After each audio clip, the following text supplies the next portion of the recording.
the people that you have for a long time, well, then you're going to want to check out today's podcast. Let's do it. Salon owners are some of the most amazing people on planet Earth. The only problem is sometimes their hearts are so big and they give so much of themselves to their staff and guests that it creates unintended consequences. Our goal is to change the industry by elevating the way the rest of the world sees salons, spas, and barbershops and give it the credibility that it truly deserves. This is the Salon Owner Evo Revo Show.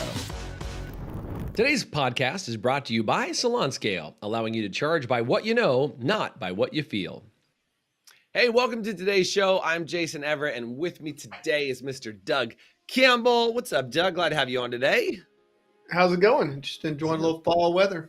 Right? Isn't it gorgeous outside, man? Such a good day to be talking about this subject because I think, speaking of seasons, we are in an interesting season right now, right? We are in this season that I think a lot of people have been talking to me on social media and saying, like, Jason, I'm having a hard time finding good people, right? Is it like, it just seems like in our city, in our town, in our state, in our area, like there are just people who we can't find the right people to work inside of our salon.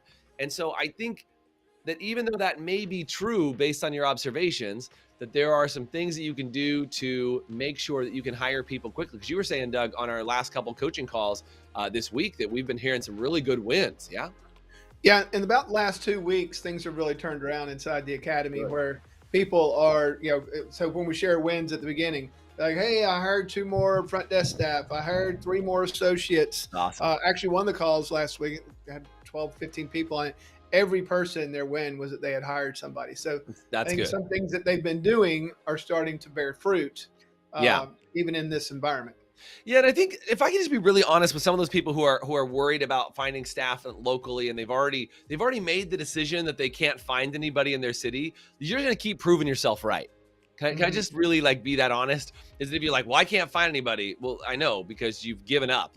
You've already quit. You know what I mean? In your mind. So if you heard me from the love punch perspective, I want to say that out of love and kindness in my heart, is if you truly believe there's nobody in your town, you're just going to keep proving it to yourself. And it's like, just, you're kind of beating an uphill battle. I don't know what I was going to say, but you're walking uphill trying to figure it out. And I think, Doug, there's a couple things on hiring, and today's show is really about hiring and about retaining. Being able to find the right people and keep the right people on your team.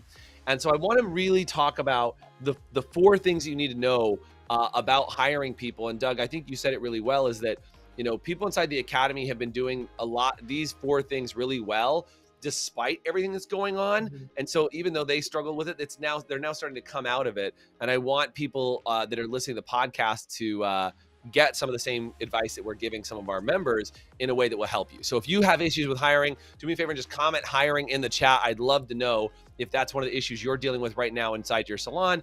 If you have more guests than you have staff and you're like, man, we are slammed. We could take so much more business if we just find the right people, because these are the 4 things you're going to do. I'm going to cover these 4, Doug, then we'll talk about them in more detail. But the 4, if you want to write these down, if you're following along, is you got to build what's called an avatar. We'll talk about that. You got to get really clear about the ideal customer or the ideal person you're looking for having on your staff. Avatar. Number 2 is you got to be clear about how you write a job post. There's a right way and a wrong way to write a job post. That's a big thing. Number 3 is, where do you actually place these job postings so you make sure you get applicants that you want to talk to? And then number 4, how do you leverage and use the relationships around you, whether that's with your existing staff, other salons, or the beauty schools in your local city? So those are the 4, again, your avatar, your job posting, your placement of where they work, and the relationships. Doug, can we elaborate on a little of these? Because I think, let's talk about the mistakes people make. What mistakes do people make around not creating an avatar? Like, if they don't do an avatar, what happens? Oh, because then all sizes fit. And right. Anybody who can fog a mirror, right? If they can breathe, we're hiring them. Well, yeah, maybe if they can cut hair, if they can hold a pair of shears and they look like they know what they're doing, they went to beauty school, congratulations, you're hired. Right. Or if they know what a computer screen is. But I mean, so look, there are, in different areas, there are different challenges, different environments. Yeah. But what you cannot do in most cases is you cannot pull your salon up at the foundations and move it to a place where the hiring environment is different. Right. So your choice is either you sit there and give up and say you just can't hire anybody, I guess there's or the Eeyore complex, right? It's like, well, there's nobody in my town. right, right. So you just say you look at the hand that you've been dealt, and then look at some things we're going to talk about today. How can you apply it in your area Right. to help you figure things out? So yeah, I mean, you got to create who's your ideal person, who's the person that you're really looking for. And like with front desk, you may have a couple different ones. You may have your full-time avatar, which is one type of person, and then you may have your part-time avatar, which is a totally different type of person. But the two of them together make a really good front desk team. Yeah. Same thing with staff. I mean, you got to, or with service providers, you Right. need to make sure that you're finding one that's going to fit into your culture. Who's the one that fit into your culture? Because it doesn't mean, just because someone doesn't fit your avatar doesn't mean they're a bad person. It's just they're not a Right. good fit for your culture. But Correct. you got to get clear about that.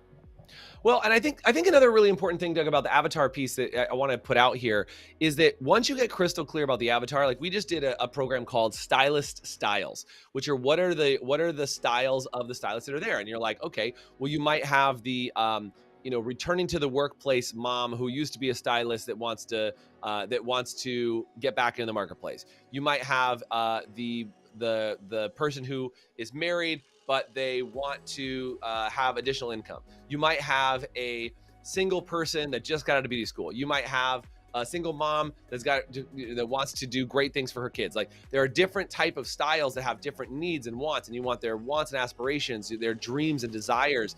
And what happens is once you start to understand them really well, what starts to happen is you get really clear about who's around you, and somebody who might be right there in your face staring at you, you're like, oh my gosh, this would be a great person, or that would be a great person, or the next time somebody calls you, it's like you know exactly what you're looking for. It's like when you get clear on looking for a car, you're like, this is the exact kind of car that I want. All of a sudden you see it everywhere. If you take the time to get clear about that avatar for the job position before you put anything else into it, you get really clear and the right people start showing up. So that's avatar. Job post.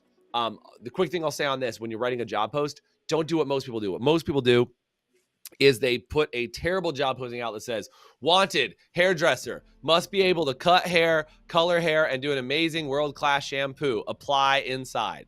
Like that's what most people do. There's a whole process. We did a whole training. It's an hour-long training. I can't cram it into 5 seconds, but we did a whole training on how to write the perfect job post to make sure that you attract your ideal client. But the hint I'll give you on it, just as we're quickly skimming over it here, is you want to write it more like an ad that you would run for your salon than you would want to write it as just a job description. Most people do it the wrong way.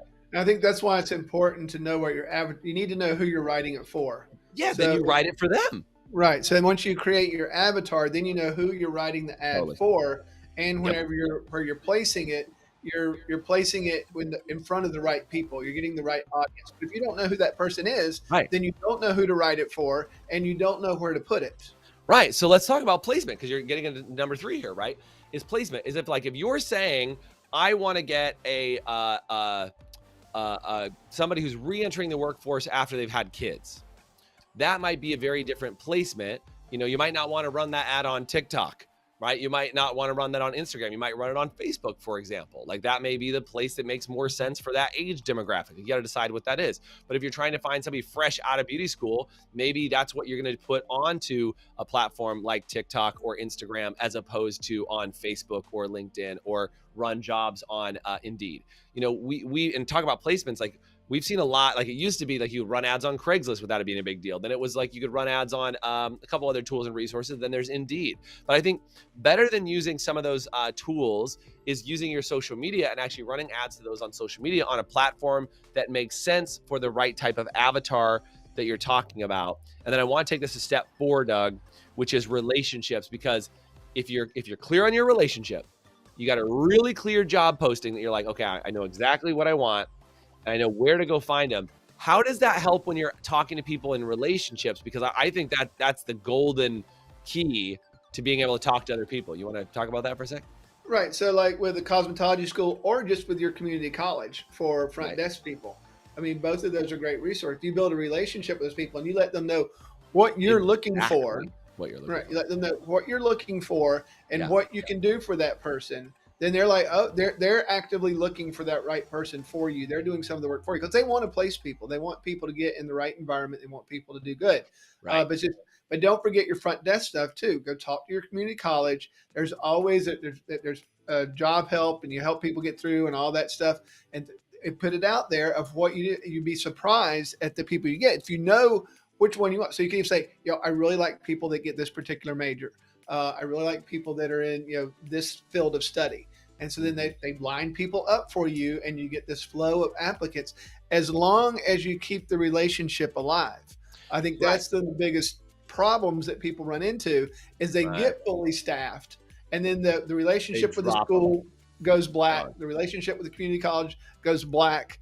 And then you've got to ramp all that relationship back up in order to, it's always better to have it and say, hey, I got this great person. Say, we'll send them over. We'll look at their resume, or we'll interview them. And if you need them, great. If you don't, then say, we don't have anything right now. But if we do, I'm going to hold on to your resume. Right. I'm going to hold on to your application. And that's a much better position than it's like, good Lord, no one's coming in except for people that have no idea what this industry is about. Well, and this is the thing. I mentioned earlier about avatars being life stages, right? You could have the fresh out of beauty school, the returning to work, spouse or something like that. But there's also personality types, right? Is like, what if you had a front desk person, to your point, Doug, you had a relationship with a local school, and you're like, look, I'm looking for a design major. I'm looking for somebody who, while they're in school, wants to be in some level of design or fashion, or like that's associated with the industry. It's a little bit of a left turn. Like some people are like, oh, I only want people who are going to beauty school to work at my front desk. Okay, but you're really clear on that. And you might say, hey, I can employ somebody while they're going to beauty school to work at my salon. But the clearer you get on that, the easier it's going to be for you to actually tell people that you're talking to as a relationship. We really like getting freshmen in college, just because if we get them, we lock them in because they're not overly concerned about the hourly wage, but they're very excited about all the free services and looking amazing all the time. They're being a discount on products, and so generally we can hold on to that person for 4 years, the whole time that they're in college, and that's a good run. I mean, I got someone that that's dedicated, and they're usually sharp. They want to do good. They're trying to learn professionalism. And it makes us feel good. We've had a lot of feedback from people that have worked with us through college, then gone on to careers and come back and say, this was one of the most formative experiences that I had. So there again, figure out who those people are, take a snapshot of them, then that's what you want to repeat. So how do I find this person again? Go back to that job ad, right? Is now all of a sudden like, hey, are you just starting school and you'd love to have a job that would get you through school and blah, blah, you write this job ad around that person, and that person starts to show up, right? Is like you're honed in, you're crystal clear about who you want, and then all of a sudden you get more of those people. And this is the thing. If I said to you, hey, do you know somebody who'd like to work for my company? You're probably like, I don't really know. But if I said, hey, do you know any freshmen in college that's looking for work? All of a sudden you might go, oh, actually, yeah, I do know a freshman in college that's looking for work, right? Or do you know somebody who had a kid who just started, who had kid or kids and just started school, and they're looking for work to go back in the workforce? Oh yeah, I do know somebody. I know 3 people like that. Like the more specific you get, the better answer you will get when you talk to people in a relationship. So guys, I hope this hiring piece is really helpful. Do me a favor and say helpful if this hiring piece is really like connecting for you. And I know we're just like skimming the surface on these topics and we're going super fast, but I want to make sure you get hiring and retention. When we come back after this short break, we're going to talk about once you get them, how do you keep them? So I think, Doug, you called it finders keepers. That's what we're doing right after this break. Let's do it. We'll be right back. Hey, HPSA listeners, let me ask you this. Are you tired of not knowing what your hair color is costing you on every appointment and watching it chew up your profit? Well, with Salon Scale, we take the guesswork out for you. Using a mobile app paired with a Bluetooth scale, Salon Scale will tell you exactly what your color is costing you on every bowl mix down to the gram. As you mix, Salon Scale will also digitally store your formulas and track how much product is being used in real time, so you can manage your inventory, cover your expenses, and generate more profit in your salon. Use promo code HPSA10 to get 10% off an annual subscription. Salon Scale, the new standard for mixing color. Hey guys, welcome back. Doug and I are talking about how do you find the right staff? How do you keep the right staff over a long period of time? How do you do it? What would it take in order to get the right staff? What would it take in order to keep the right staff? And I think for so many people, they're having a hard time right now in this environment. We were just talking about all the things you can do. If you jumped in partway through, go back, listen to the beginning, and make sure that you go back and watch that first half on hiring, because I think all of that stuff are things that people are not doing right now. I think that people are just doing the for lack of a better term, half-ass version, right? They're posting a job posting, they're running an ad, hopefully on Indeed or somewhere like that, and they're like, well, it's not really, my ad's not working, Doug, and I guess it just means that there's nobody out there, right? You got to get out of that mode. You got to get out of that mentality. So let's talk about retention. Let's talk about keeping people. This is a huge subject. If you've ever had staff leave you, do me a favor, and if you're really honest, do me a favor and say leave in the comment section. Because I know if you've run a business for at least a couple months, you've probably had a staff member leave who wasn't the right fit, or maybe you thought was the right fit, but they leave for some other unknown reason, whether they moved away, their life changed, or just something was different. And I think this is a really important detail for us to talk about, is how is it that you can get people to stay with you, the right people to stay long-term, Doug? I think there's three big things that we uncovered before the show that we want to talk about. Number one is future plan. Number two is how do you add value to their life? So future plan, add value to their life, and culture. You know what's weird, Doug? We didn't write pay down. Why the hell is pay not the number one reason why people stay at a business? Well, I mean, that's part of the future part. I mean, it's like they gotta know what their path looks like and how I'm going to move forward in that. So it's like one of our things that we talk about in the kind of crafting compensation. Mm-hmm. And but they need to. It's part of the clear agreement thing, because sometimes people hire on at a full amount, and then they try to train them, and then the person wants more. We're big proponents of hiring at a training wage until you get up to where you're right.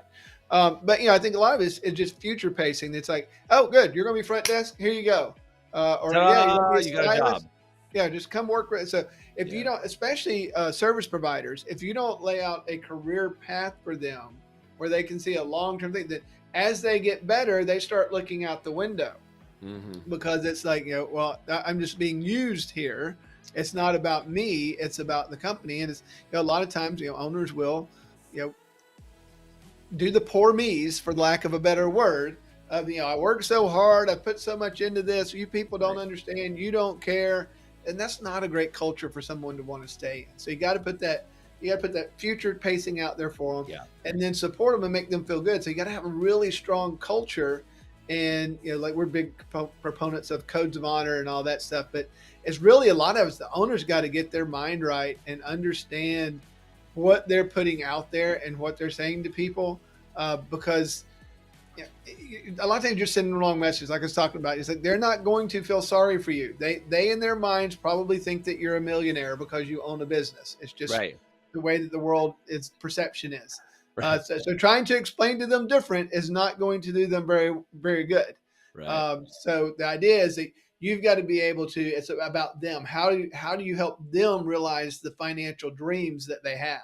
Right. So I think that's the other thing. You just be a proponent of a value add that you're talking about how they can reach, some financial security, and starting at an early age and start putting that education. If you don't understand that as an owner, you need to figure that out as an owner. And it's the other thing too. You got to get your business profitable. Your attitude is going to be so much better about your business whenever it's turning a profit. And a profit is money you don't work for. It's a reward for starting the business. It's not your manager pay. It's not behind the chair pay. Not your behind the chair income. Right. It's real profit, and that's what's going to get the value for you selling your business on the road. But once it starts turning in a really nice profit, it's so different whenever people first come into the academy and they're struggling, they're breaking even or making 2 or 3% profit. And then, they've been in here for a while. Now, all of a sudden, they're making 15, 20, 25% profit.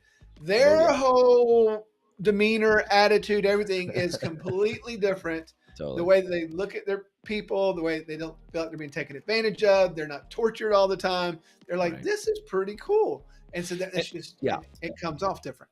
Yeah, I want you guys to hear how Doug talks about this. And by the way, if you're loving this, do me a favor and comment loving this in the chat. But I want you to hear how Doug talks about it, because as I said up front, the three things, right? Future plan, future pacing, adding value, and culture.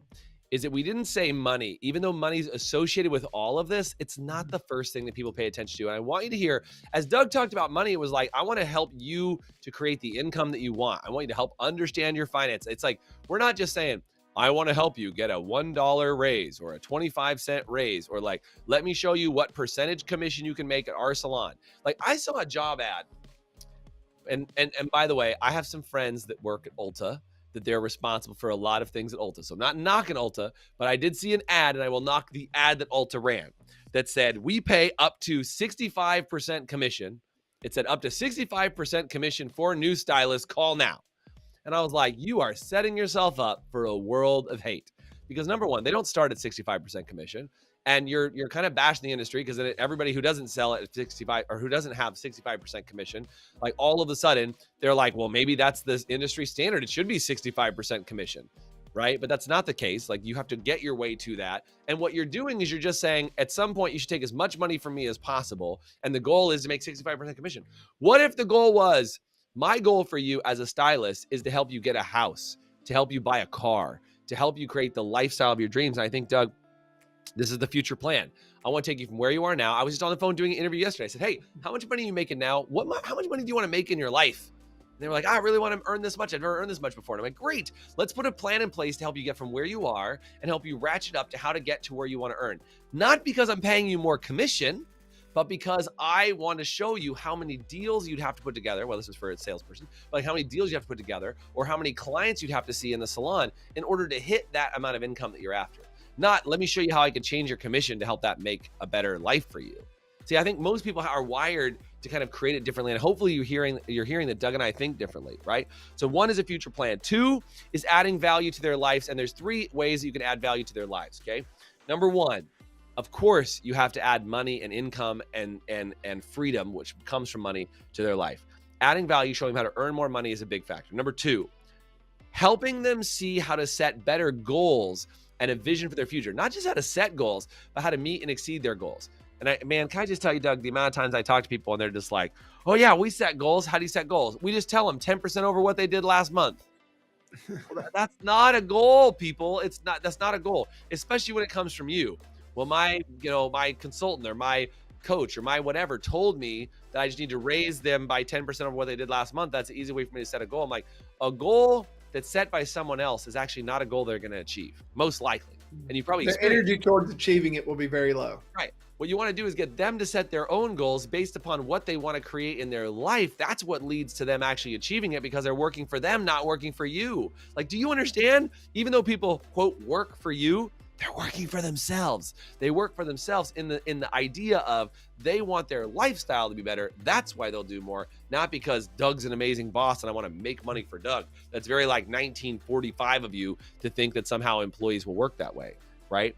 And the third thing, besides money, besides goals, is lifestyle. People now, and this is in every one-on-one meeting I have, people value lifestyle, right? Mm-hmm. Massively more than ever before. I mean, we just went through, almost 2 years of people being on some version of like in and out of their home and having to be home and around. And we got smacked in the face with a giant, how valuable is your time and how valuable is your family?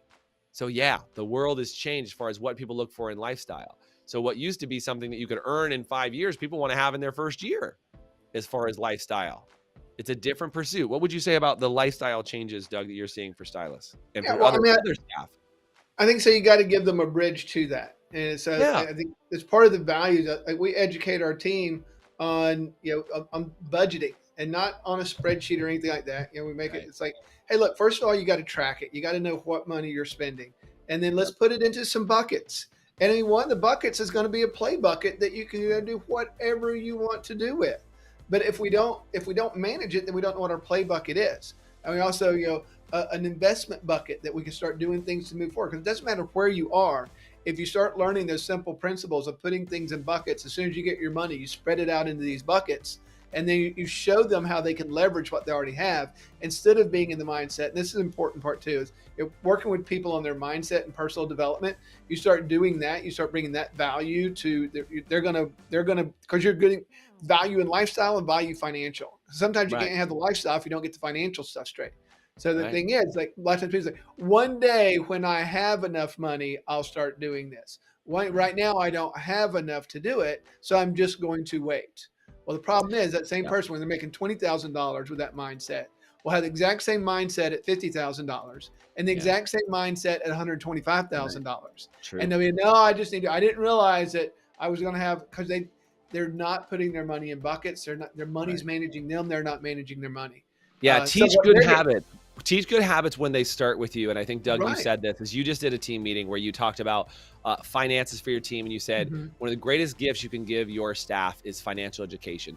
The schools don't do it. Parents don't do it. Like, nobody teaches finance. Like, it's like, somebody said the other day, they said, I wish that we spent time in school learning about how to have good, healthy relationships with other people and how to manage our money, how to get a mortgage, how to use debt, how to do, and I'm like, it's not the case. That doesn't happen. The school system doesn't teach you any of that. So guess who gets to do it? You, the business owner. It is your obligation to help them learn how to be a better human. And if you're waiting for the school system to change, you might be waiting another 100 years. So if you give them the gift of like giving them some financial education, which means you have to get your financial education right. You need to learn about money, about wealth, about taxes, about all those things. Your job as a salon owner, especially for a student fresh out of school, is to teach them how to create healthy relationships with other people that they work with. And then 2 is how to use their money in a way that's healthy and productive so they can accomplish the dreams that they want. You do that, retention isn't even a question, because they look at you, well, I learned more, Doug, about money, about people, about life from this job that I had for 2, 3, 4, 5 years than I did through anything else I've ever done. You will retain that employee. Yeah, and they're going to be better employees. They're going to work harder because their motivation is, I want to be a part of this. I like what this whole picture is about, and so I'm going to show up that way. It's not just a paycheck. And there again, you've got to get your stuff right. So if you're like a little gray on the finance stuff, if you're a little gray on the personal development stuff, then you need to find a place to plug into and start getting that. And then as you get it, you give it to others. And then that's a very good process. And even if you do know, if you're not still getting poured into, you're going to become an empty vessel after a while. You've got to have stuff coming in order to give stuff out. Yeah. So if you're getting this, and by the way, the third point was culture. Hopefully you're seeing and hearing and experiencing what the culture is like just by hearing us talk about it. That's what the culture is, a culture of growth and of mindset and of helping them grow and become better than they were. If you want help with this, if you don't want to be the only person trying to figure this out, you don't want to do it on your own, you want to do it with a group of other people that are in the same mode, it might be worth talking to us about our academy and figure out what that is. Go find some support somewhere. But if you want help from us or support, do me a favor and kind of comment in this on the video, say help and support, or go to our website, highperformancesalon.com, and apply for what we call Fast Chat. And you can get some help and support to actually get your mindset right about this and get access to all these tools and resources we're talking about. We just scratched the surface a little bit, Doug. We talked a little bit about some of the concepts. I think we mentioned at least 8 trainings that we have inside the academy that cover these subjects, because there's such important subject matter that you need to know as a salon owner. And we exist because we want to help elevate the industry, and we want you to have good relationships. And instead of being stuck where you feel like, man, there's just no people in my town to even hire, can we turn that around for you? We'd love to be able to help you to do that. So do me a favor, comment, help, and support. We'd love to have you. Stick around, check out other podcasts, listen to another one if you're listening on podcasts right now, and make sure you give us a review and a rating, because it does help more salon owners hear about the show. Thanks for being on today, guys. Thanks for being here, Doug, and have a great week. Bye for now, guys. Take care, guys. Thanks for listening to the Evo Revo podcast. Today's podcast was brought to you by Salon Scale, allowing you to charge by what you know, not by what you feel. Please subscribe, leave us a review, and you can always get more information, including show notes and the video episodes at evorevopodcast.com.